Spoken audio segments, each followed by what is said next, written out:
at Wedbush. Dan, thanks as always for joining me. You must have been getting a lot of questions about ASML, what it means for the industry, what it means for your bullishness. Help us understand it from your perspective. Yeah, I view it as noise because ultimately that's the wrong side of the growth trade. I mean, look at Intel. If you looked up disaster in the dictionary, you see Intel's ticker.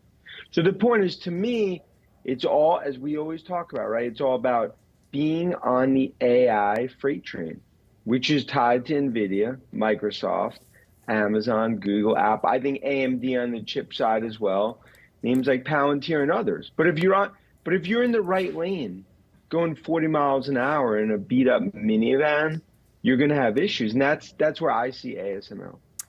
Taiwan Semi is out tomorrow, and so investors will have chance to take comfort as it of course does a lot of business with Nvidia and is a little bit more exposed to the winners.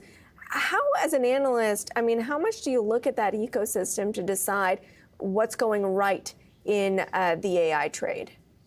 Yeah, and look, that's why we've been Asia, twice in the last, call it 7 weeks. It's like you have to, they're not all winners. So you have to separate who are the winners, who are the trends, who you bet on.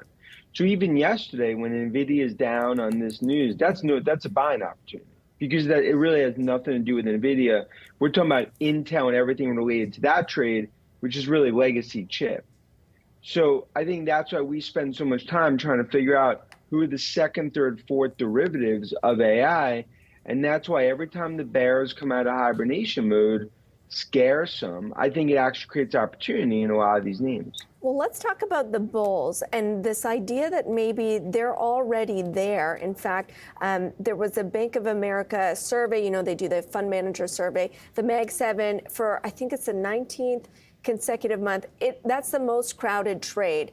And you can say that maybe that's contrarian, but another consequence of that is, are there dip buyers? Because everybody is already all in.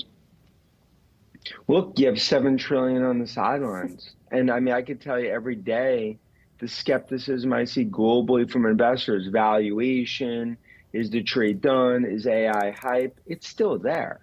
So I'm not saying it's not a crowded trade, but I believe a year, like I said, like 6 months from now, $3-4 trillion market caps will be the narrative. Nvidia, Apple, Microsoft. And I think that's all driven by we're only in the first, second inning of the game from a hockey perspective, early first period. In terms of where I see this AI trade going, which I think tech bull market roars well into 2025, potentially 2026. Well, I appreciate you translating it for the Canadian audience so we can understand. Let's talk Apple, because you say that's going to be in the race to $4 trillion. And you know there's been lots of skepticism on the sell side about what's demand like. It seems sluggish. Are you worried, or do you think that's kind of missing the forest for the trees? But these are many of the analysts that hated this company at $1 trillion. 2 trillion, just despised it. 3 trillion, we're just screaming. And now 3.5 trillion doing the same thing. I mean, the point is, I just focus on 300 million iPhones are in a window of an upgrade opportunity. All of our checks show this is the beginning of an AI-driven supercycle. A lot of the Apple Intelligence features won't get rolled out till next month or two. I think they're just going to have a monster holiday season. And China's going to show growth instead of a decline.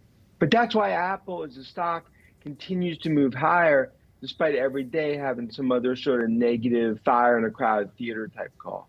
Let's talk about it as it relates to Microsoft, which is still off more than 10% from its all-time high in the summer.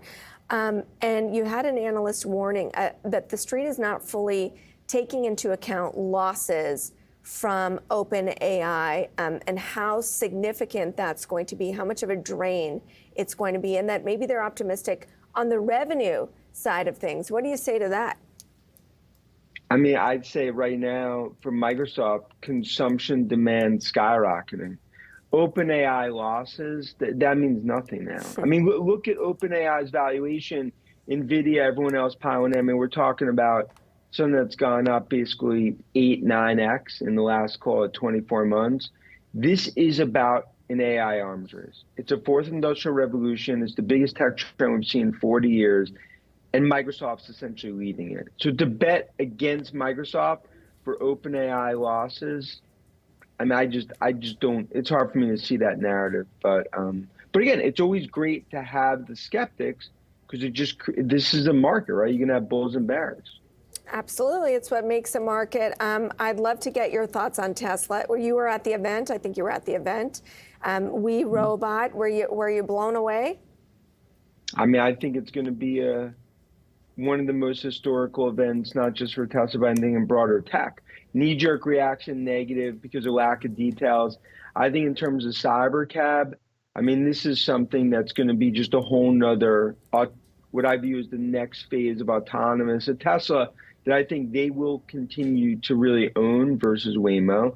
And when I look at Optimus, I mean, I believe a few years from now, Optimus is going to become a reality for many consumers. So this just goes back to, this is a glimpse of the future at Tesla. I get there in between two growth waves, but I believe autonomous alone is worth $1 trillion to Tesla's market cap. And I came away blown away. Just in the last 30 seconds, but you mentioned Tesla has the edge on Waymo. Why? Waymo's already on the road in a couple of cities. Yeah, because Tesla has 6 million vehicles, 1.5 billion miles driven, and Waymos are $200,000 cars that can scale. I love Waymos. I've been in many of them. But when it comes to autonomous, it's going to be Musk and Tesla that I think own that market. Dan, always great to get your perspective. That's Dan Ives joining me from Wedbush. We are going to